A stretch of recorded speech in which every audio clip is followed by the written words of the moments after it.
77% into the book, so I'm more than 3/4 in, and I feel like the whole book has been leading up to the moment.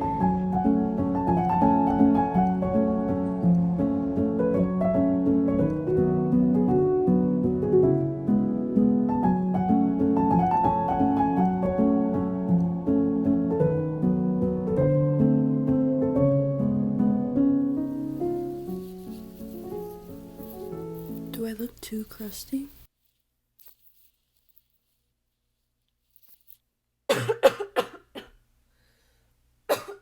Greatest mornings. Good morning. Today is finally Friday. You know what that means?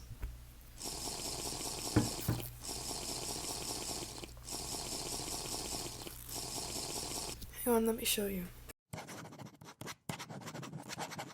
It's the start to a very important part of my week. The weekend. Oh, I don't like the weekend, actually. Hot take, I think the weekend is mid. I don't listen to his music anymore. And now he's got like shows, except I don't know, I don't really vibe with them anymore. Anyway, do you like my hair? I started a swim instructor job, so now I have hair that like does that because the chlorine dries it out. Anyway, that's besides the point. Now that it is the weekend, you know what that means, right? It means that now I have to reset because my room is a mess. I haven't made my bed in a while, and I think I need to clean my sheets and wash my bathroom and do all of those silly little chores that I've been putting off for the week because I haven't been doing that. And so obviously when you don't keep up with cleaning, well, I mean, it's just the time of the week to clean. That's what I mean. So I want to listen to audiobooks while I clean, and I'm going to start off with A Vow So Bold and Deadly, A Vow So Secret, and something like that, right? So this audiobook is the third book to the Cursebreaker series, and I really enjoy the Cursebreaker series. I'm having a lot of fun reading it, so I can't wait to go through it. But yes, let's get started. Oh yeah, I forgot to mention, the other thing that I wanted to point out is that these audiobooks are from Libby. So yeah, I just want to finish my library loans still, and I want to do the audiobooks this weekend. And we'll see how many I get through. I might not even finish A Vow So Bold and Deadly, but I've been reading it and I've been really enjoying it, so. Okay.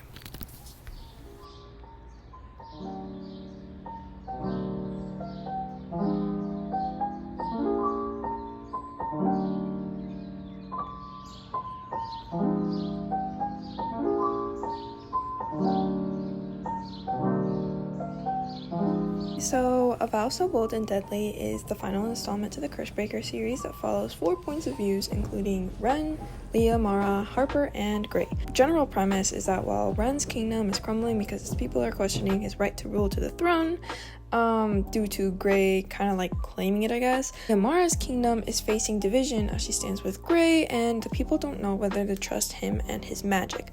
And then on top of that, they're having issues, like trust issues with Leah Mara herself, because Leah Mara has different sorts of value than what her mother used to have. So since her mother used to rule in a very aggressive and not very nice way, Leah Mara's values are a lot more compassionate and a lot more forgiving, so they find that like a point of weakness, on top of the fact that she's like with a man the whole time. The whole conflict of the story is pretty much that Gray gives Ren 60 days to give up the crown, or he will wage war on him and take it, I guess, more forcefully. And then as for the narrators themselves, I think this is why I really liked Ren's and Harper's points of views a lot more compared to Gray's and Leah Mara's, is that I didn't realize this until after, but the person that narrates Ren's point of view his name is Davis Brooks. It's quite a long repertoire of books that he's narrated before, including Keeping the Store and Crossing the Line by Kelly Jamieson, and I've seen this around. I think it's like a book talk book, but I've never read it. I don't really know what it's about. I think it's like a hobby or romance, but aside from that, I really don't know anything about it. So, I mean, he has to have a good repertoire to be able to narrate a book like that. And then on top of that, my favorite narrator is Harper's narrator, whose name is Kate Handford. Hanford. And honestly, I had never really thought about this until once I started looking into it. But she's actually an actress on top of like narrating. She's acted in Poor Things, The Great, which is on Hulu, Inside Man, which was on BBC or on Netflix, I don't really know. And she's narrated over 100 books for the big boys like Penguin, Bloomsbury, HarperCollins, and more. And honestly, I think that's why I really like Harper, is because just the way that she narrates her gives her a lot of personality, and I don't know, it just was a lot nicer. And then Matt Reeves played Gray. He was just okay. It was no biggie, like nothing too crazy. But apparently he was also an actor. He's starring in 28 Weeks Later, which my roommate keeps talking about, and I think it's just another zombie movie. And then lastly, this might be why I don't really like Leah Mara. Melissa Bayern. This can't be wholeheartedly the whole reason why I don't like Leah Mara, but low-key, I just do not like her narrating style. I think this is what it is, and it really kind of took me out of the story. I thought she was really boring, or I don't know if it was the character, but honestly, she's just not my favorite character.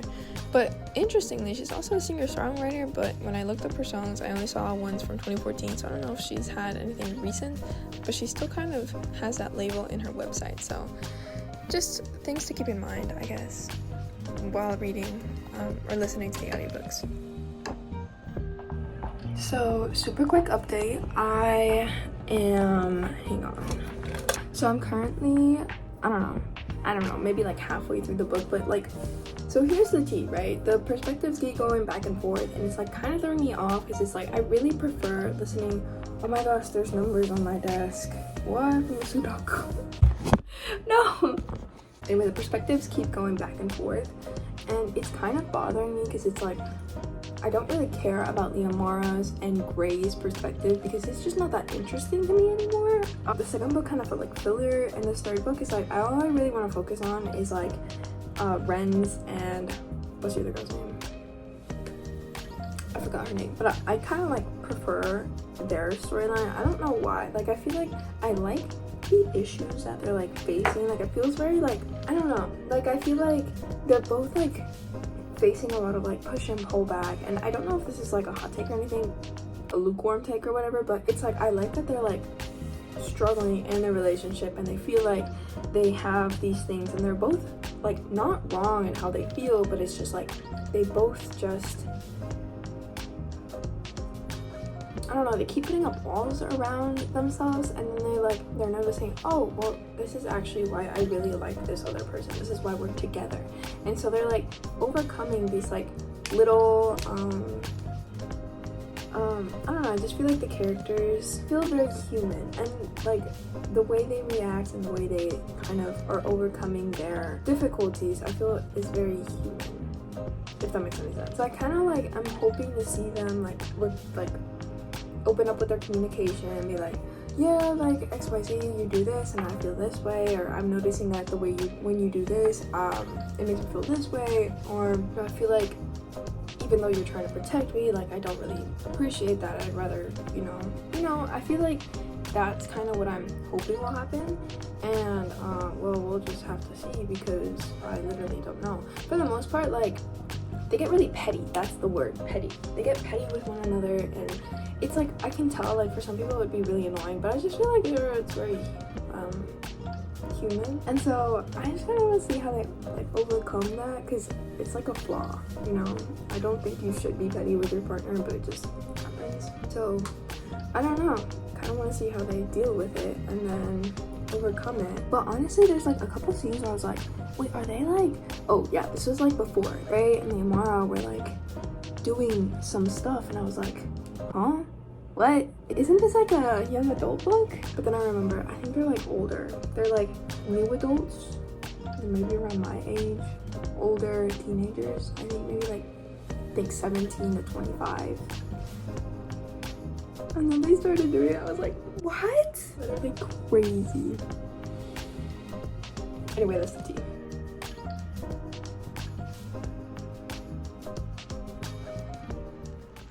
And overall, I think I had said this, but I started the book at around 22%. And yeah, I don't know what to say. The book was a lot of fun, and it kept my attention, and I enjoyed it quite a bit, honestly. Like, while reading it in the moment, I was really, really enjoying it. Yeah, I guess I could say, like, it was just fun. The characters each kind of faced their own dilemma, but they weren't as fun, to be honest. The characters each faced their own dilemmas, but some of them were a lot more intriguing than others. Specifically, Liamara is just so boring. I did not like her point of view. I didn't really like reading about her. I unfortunately found her very relatable, but at the same time, it's like, I don't really want to read about that, if that makes any sense. Like, I don't really want to. I don't know, I felt like she felt very flat, and despite her being relatively relatable, I don't think that, like, she was a very endearing character. I felt like there was a lot of push and pull, but like there was too much push and not enough pull on her end, so it was just kind of like, I don't know, I didn't really like her point of view. And then on top of that, there's this other character named Isaac, which we meet in the second book, and literally it's kind of like the same thing from the second book. Where does he go? What is he? Literally, he just like appears and then disappears, and literally he appeared at the end of the book, and I was like, huh? Do I know you? Anyway, I also didn't like that we had 4 points of views. It took me out of the story, actually, especially with the fact that I really wanted to read Harper's and Wren's point of view. I really like Harper still. I think that she's a great and phenomenal character. Honestly, I loved her so much. And yeah, no comment. I didn't like Liamara or Grace's points of views. I felt like they were just more boring and more just not as fun. And then I was more interested to see how Harper and Wren's relationship were kind of going to resolve itself, or how it was going to resolve itself. And I don't know, I felt like the problem just magically got fixed, but like there was not as much effort because they found one common enemy, and that was their common enemy. But it's like, you had the same issue in the first book and in the second book, you know? It's like, once the common enemy is gone, you guys are at odds, and then once the common enemy is back, you guys are just fine together. So it's like, I wish that there had been like some sort of like more natural resolve where they were able to open up their communication a little bit better, or just something along those lines. Then on top of that, speaking of a common enemy, Lilith also appears to get more and more mean with no reason. Obviously things aren't just going to like according to the way she wants, but it's like, I wish that you kind of got to be able to see her from her point of view a little bit better, if that makes sense. Because she was just like literally so mean for no reason, and she got more and more cruel, and you're like, what? And she even had like a moment with Harper where she kind of showed her backstory, how Wren used to be, and she did it to manipulate Harper, obviously, but she only did it once. And I think that this like take with her and Harper, with Lilith and Harper, would have been a lot more effective had Lilith come to Harper a lot more often, because she just like kind of showed a little bit of what Wren used to be like, and then she kind of disappeared, and that was that, and then she was meaner. And I feel like it would have been a lot more effective had Lilith appeared a couple times with Harper, and Harper had to have that like, oh, has Wren really actually truly changed himself from the inside, or is he just like surface level changed? Well, obviously he has not surface level changed, but that's my takes on it. And then on top of that, big spoiler, skip 30 seconds, Liamara gets pregnant at the end, but for what? Literally, I didn't think that you got pregnant and you just didn't start feeling nauseous until later, but I guess I was wrong, because I don't know, I thought it was like a week or so, but whatever, you know what, I can't even say anything. Lastly, I watched an interview. Like, honestly, I was having trouble kind of like looking and researching a little more on this book, but the only like things that I could find were about this series were like 4 or 5 years ago when it came out. I didn't realize it had come out so long ago. But what's interesting about this book is that Brigid Kemerer actually wrote this book during COVID. So that's maybe why it felt a little flat, like it just didn't quite end the way, it didn't tie as nicely as I would have liked, I guess. But she loves Beauty and the Beast, which makes sense, and I love her take on like the retelling. Obviously maybe this was like obvious to a lot of people and I'm just like small brained or whatever, but she like talks about how when you write a retelling, you want to learn more about the aspects that the original author left out. And so, for example, she was really curious about the royal, I think if I understand right, the royal family, like what happened to the royal family, and then on top of that, what the people what, like, of that kingdom happened. Like, what happened to the people of the kingdom. And so that's kind of what, and it was portrayed really well in the novel, honestly. And then on top of that, this was super interesting as well. Kemerer actually has a friend in her book. No, Kemerer has a friend in real life that has cerebral palsy, and she always asks, when are you going to write about me? And when are you going to put me in a book? And so Kemerer did a lot of research. She talked to her friend. She interviewed other people. She interviewed healthcare workers to make sure that she was portraying this correctly, because she herself does not have cerebral palsy. And she did, I think, such a great representation of the book. And that was the most interesting parts of that. And yeah, that was about it for About So Bold and Deadly.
Okay, so I'm gonna be so for real. I actually feel like was a pretty good book.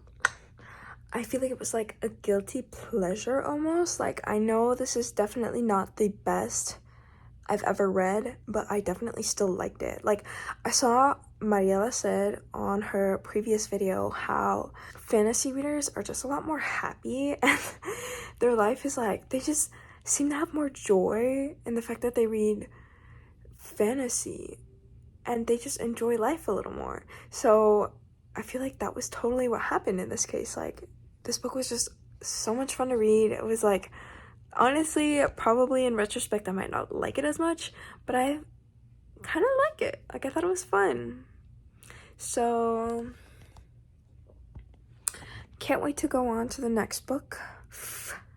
I had fun with About So Broken and Deadly or something like that, but we'll see.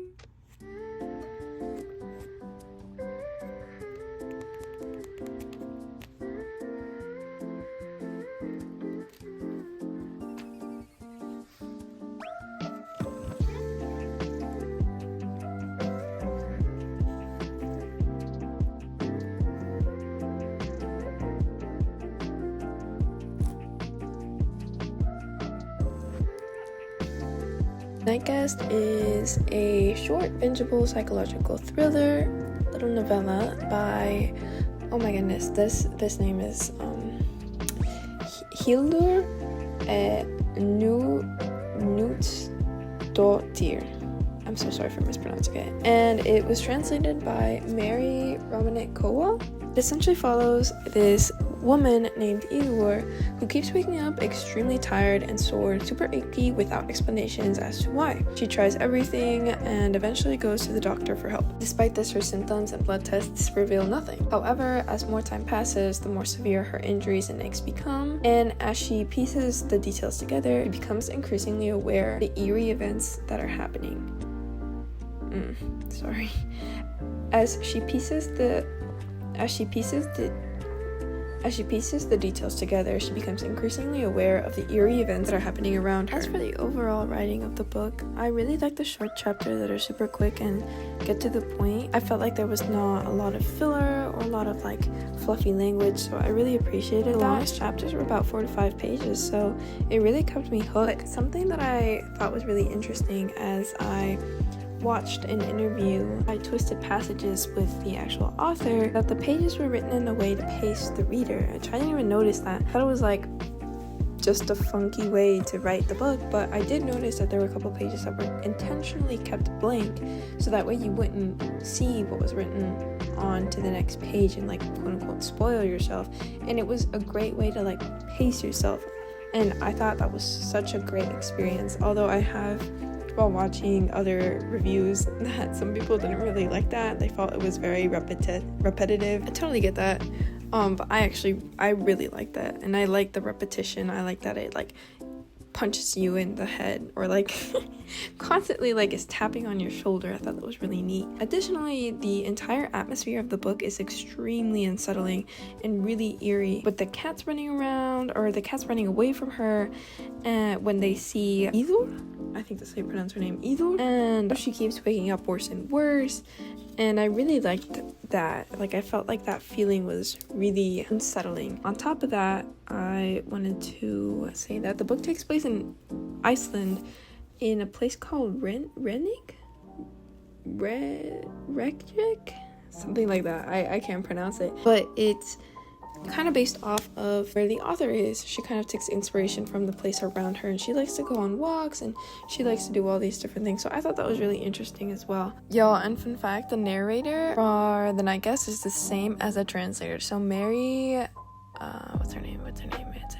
Mary Romanek-Kowa is the same narrator as the translator. So she translated and she narrated this, and she's won several awards. I didn't know this, but I was on YouTube Shorts and I saw that Barnes & Noble had posted a short and it had seen this guy, and he said, oh, like, I totally recommend her work. I was like, I've never heard of this woman, but I gotta check her out. Okay, so I've been reading The Night Guest for 45 minutes. I know this because Libby tells me that I've been reading it for 45 minutes, and I'm just gonna say, I'm actually really liking it. Like, I usually don't read thrillers or anything like that, so I don't really know if it's, like, because I'm new to the subject or whatever, but it's like I'm watching a movie. Like, I'm, like, freaked out, low-key. I'm, like, not even halfway through. I'm close to halfway, but the whole thing really got me peaked, and I like how it's, like, quick and straight to the point. I can tell a lot from the character just by reading like her passages, and I'm really liking it, like a lot. Like I don't know, I feel like the books in this video have been pretty good so far, so I'm pretty happy with it. And low-key, I'm like, I really don't know what's gonna happen. I'm really enjoying it, so I don't know if it's because I'm not used to reading suspense or thrillers like that, like this, but I forgot to say, I got to a point, like to a part where she like, I was like, I'm actually kind of nervous. Like, I don't really know what's gonna happen, or if she's gonna fix it, or if it's like gonna be one of those where it's like she has to have her own demise to like find the solution. So I'm like, I don't know what to do. Additionally, I really like the author's commentary on women's relationships with the medical field. When Hildur starts looking for help, the first doctor was a man. He was older, tell her that she's crazy, give it a couple weeks and see how you feel later, essentially is what he said. And but yeah, she clearly has a lot of beef with male doctors because of that, because they dismiss her and they didn't take her seriously once, and so she doesn't really want to see another male doctor. And so when she gets another younger female doctor, she is she's happy that this younger girl is like really taking interest in her and making sure that she's getting everything she needs. And I don't know, I thought that was really interesting. Like, I'd never really seen like younger doctors that way, where it's like they want you to be better and they're not thinking about whether you're a man or a woman or whatever. But yeah, the author kind of talks about how research is always done on men, and how the medicine that they prescribe to you is prescribed based off of research done on men, never done on women. So really what they're doing to you and to your body, especially as a woman, is like different. Like, they don't really know because there isn't enough research on that in that field, which I thought was really interesting. And I also know from my previous experience, I used to be a lifeguard, and they would teach us CPR on male mannequins. So we never did CPR on female mannequins. And eventually one day my boss comes in and she's like, yeah, I don't know if you knew this or not, but you really have to be doing these same movements, not just on men, but for women. And she wanted to make that very clear. But they have done research and found that doing CPR on a female body will be different than doing CPR on a male body, because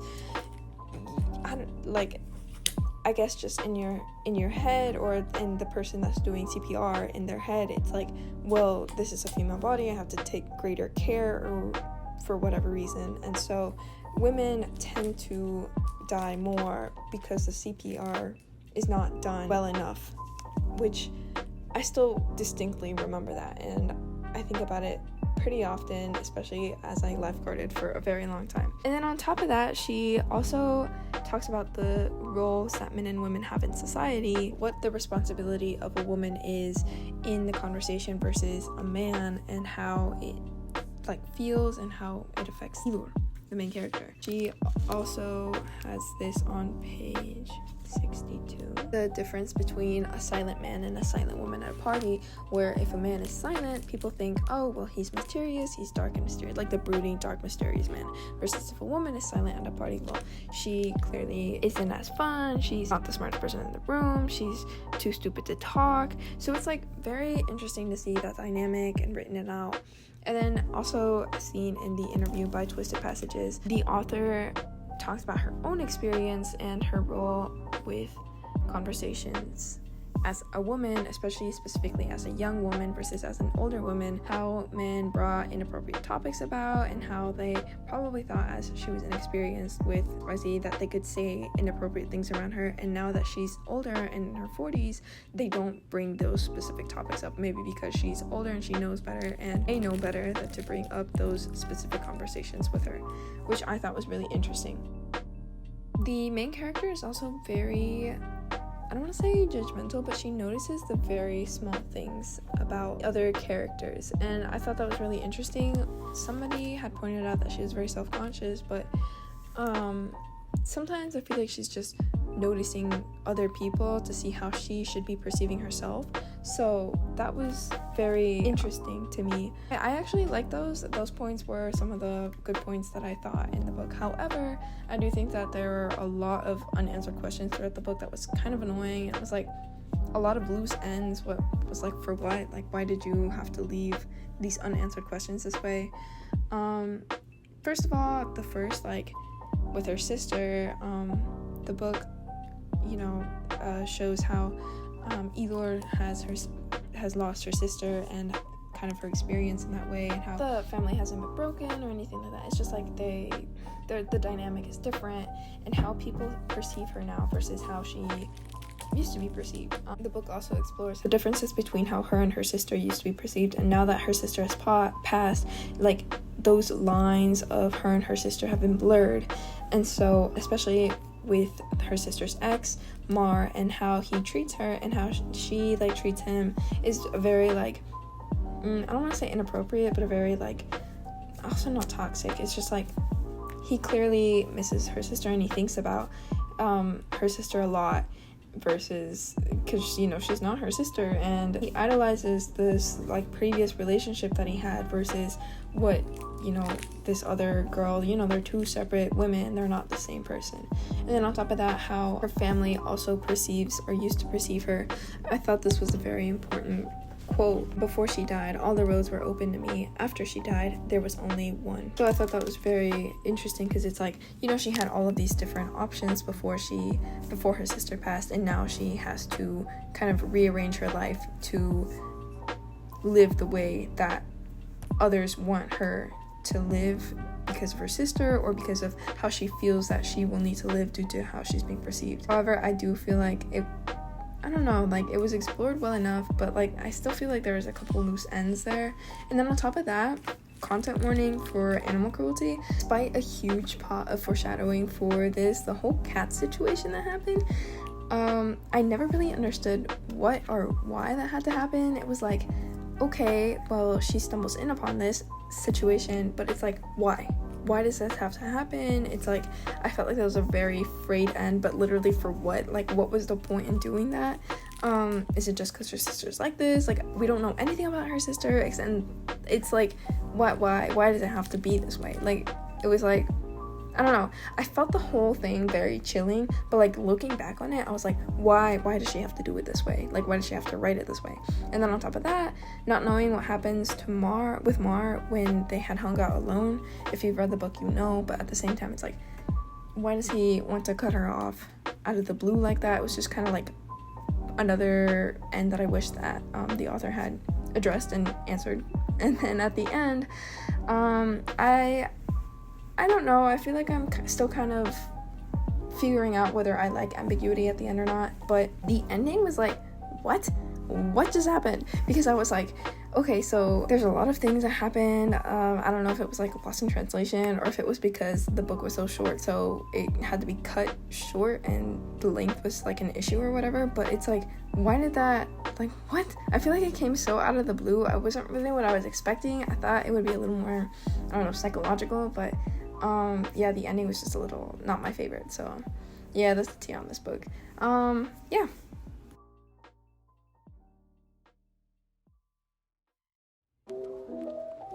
Alright, so next book I read is Sacrificial Animals by Kailee Pedersen, and I will just give huge warning. If you were gonna read this book, check the trigger warnings before you even go in. There's a lot of like animal cruelty, a lot of child abuse, a lot of gore. So I would just check all of those before you go in, because holy cow, I did not expect any of it. Anyway, so the general premise and the plot is that you follow this main character named Nick in two parts, then and now. Then follows Nick growing up with his brother and his dad in an environment of toxic masculinity, violence, abuse, and very resentful family dynamics, where his brother is kind of the favorite and Nick is not so much because he is not much of a man. Now follows almost the exact same thing, but Nick's father calls saying that he has cancer and he's gonna die, and his dying wish is for his father to say goodbye to his sons before he leaves.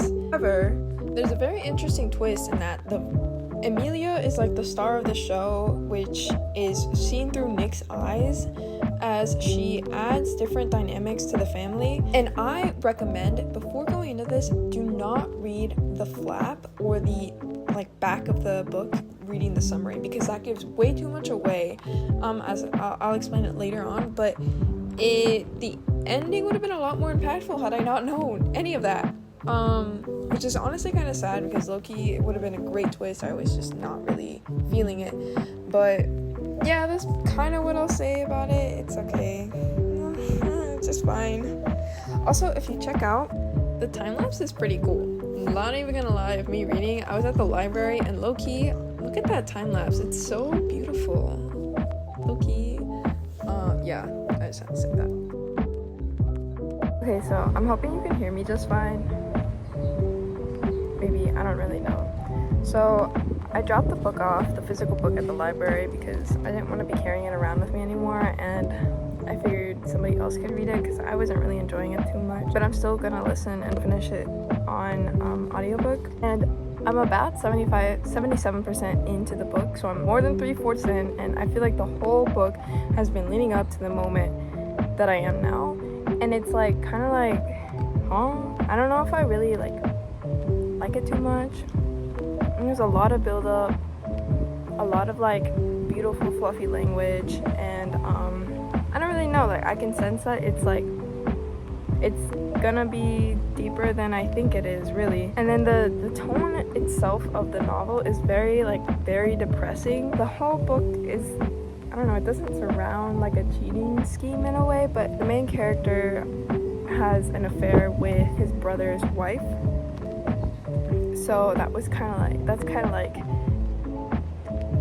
that affair is making me a little uncomfortable, mostly because, I don't know, I've never really read anything like that before, and I don't know if I particularly like it too much. But I do think that like the author's writing is like very, like I had said, very fluffy, very narrative. I think the main character himself is also like an author, or he's a book critic, he says. She makes a lot of analogies between how Nick is feeling and then compares it to nature, and I think that's so neat. It's so cool, especially with like rivers. So he describes his father's tempers, like the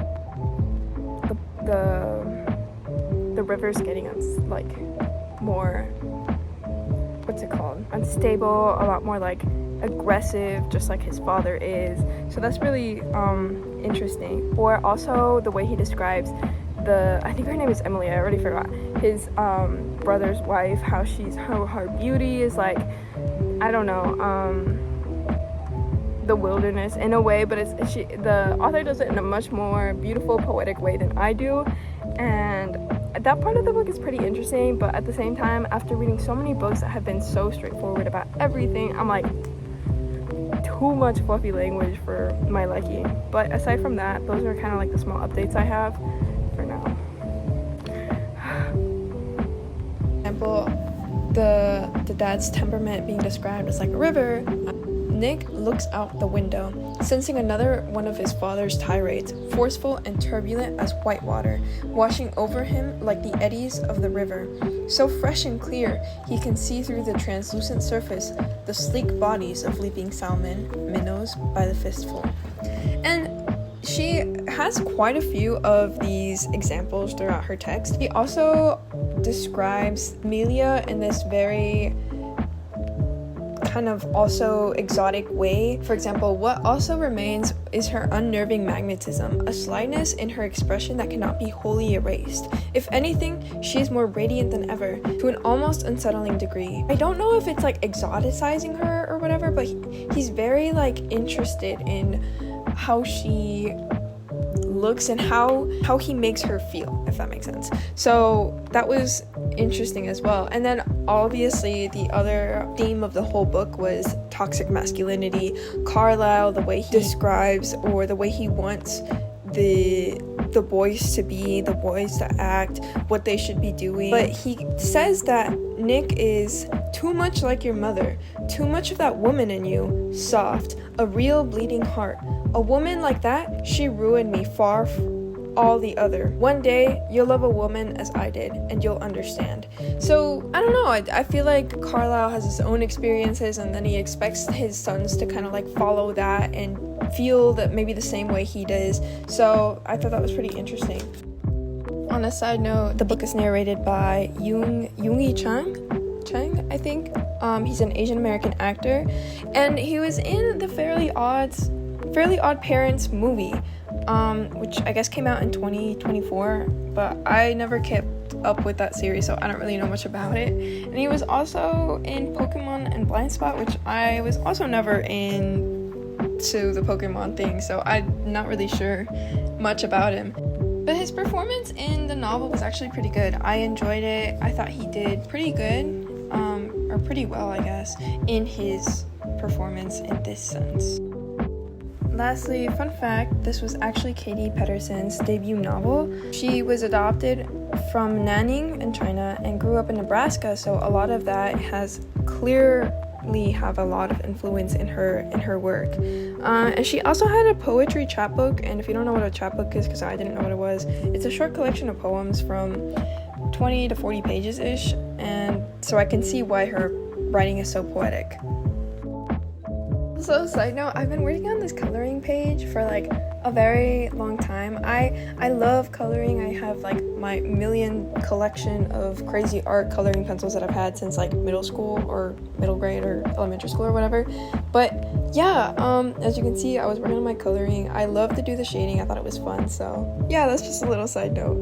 I remember in high school when I discovered shading, I was with my friend. We were sitting down and she was like working on her own coloring page, and I was like, what? Are you like shading? And she was like, yeah, you know, it makes it look cooler. And I was like, and ever since then I've been shading as much as possible. I've been working on this coloring book for like years, maybe like a decade. I'm not even joking. Like, I've had this coloring book forever. I remember when my mom first gave it, but I love flipping through the pages and looking at my work, and it's so cool. Anyway, side tangent.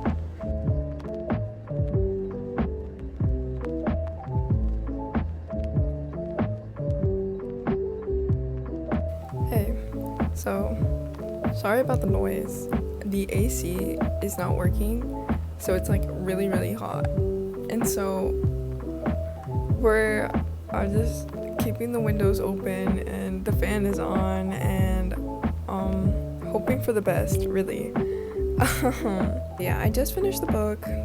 You know, I did my coloring pages because I ran out of Sudoku problems to do, so I thought, I'll just start with my coloring, so that's what I did. I finished the book.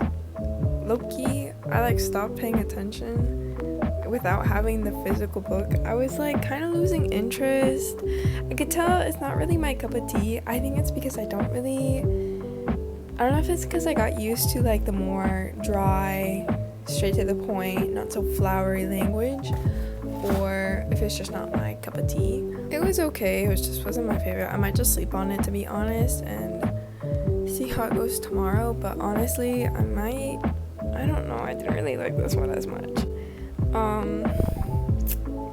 Yeah, it kind of sucks, but I don't really know what to say. Like, the twist is like, okay, I kind of saw that coming. I feel like the beginning, not the beginning, but like the inside page gives it away. Like, I feel like the whole twist was given away at the beginning, so it was like I like knew what was gonna happen. I just needed to know how. And I feel like there wasn't much of a giving a point as to why, if that makes any sense. There was a lot of illusion, a lot of foreshadowing, so I feel like I generally knew what was going to happen. So yeah, I don't know. I didn't really like it. Good morning. I look kind of bad. I didn't sleep well. I was kind of high. So I woke up early and then I couldn't go back to sleep because I was kind of warm. The next book I'm going to read is The Near Witch by V.E. Schwab. This book was actually recommended to me on the comments of another video by My Literature Life. I really like her videos, so you should check her out. She's like very calm. Like, I like her vibes. But she really likes V.E. Schwab, and I've never read V.E. Schwab before. So, in those comments, somebody had recommended starting with The Near Witch by V.E. Schwab, so that's what I'm gonna do today. I'm gonna read that and see how it goes. I have quite a few chores I want to do around here. I'm kind of like iffy about, because I need to like cook something to eat, but at the same time I know that cooking will make it like hotter. And it's already like 78 in the apartment, and I know that it's only gonna get harder throughout the day, so don't really know what to do. We'll figure it out. But also, just preface, I have no idea what The Near Witch is about. I usually go into these books blindly. All I've heard is like a lot of hype around V.E. Schwab, but I don't even know what her books are about. I think they're fantasy, but that's about it. I think that's all I know about V.E. Schwab. Y'all, I don't know, I'm so tired.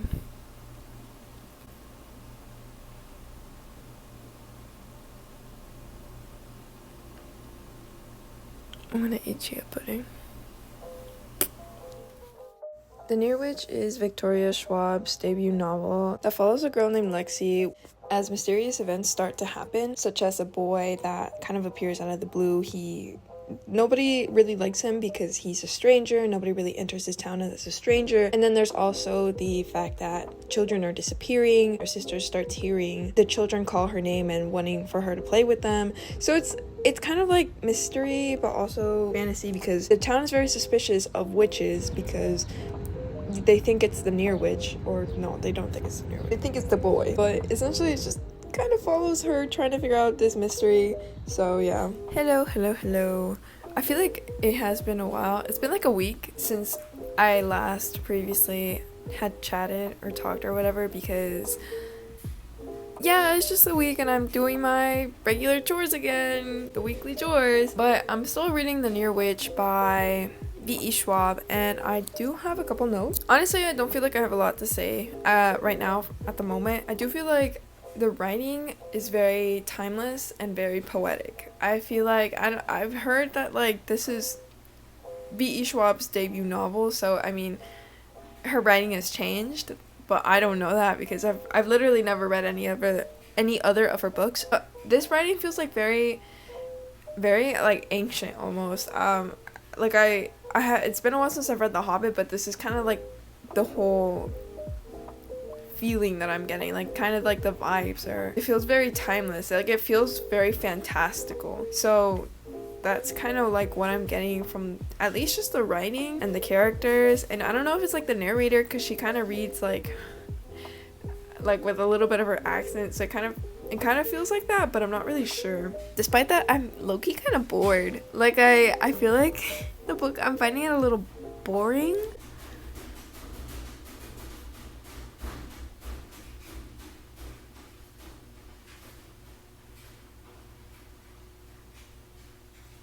That's my dryer, I think. I don't know if it's because I'm in if it's like me in a slump, or if it's the book itself. I honestly think it's because the book is moving so slow that I'm kind of like bored. I would rather listen to other things than I read the book at the moment. So that's kind of like where I'm at with it. But aside from that, I don't really have much to say, honestly. So yeah, I'll probably continue coloring and try finishing it now. I don't know how much I have left to go, but we'll see. And yeah, I decided to not finish the book this weekend. So, I mean, I think I'll just like read it slightly throughout the rest of like the next upcoming weeks until I have to turn the book back into the library. But it's just not really what I'm in the mood for right now. And so I'm kind of having trouble getting through it.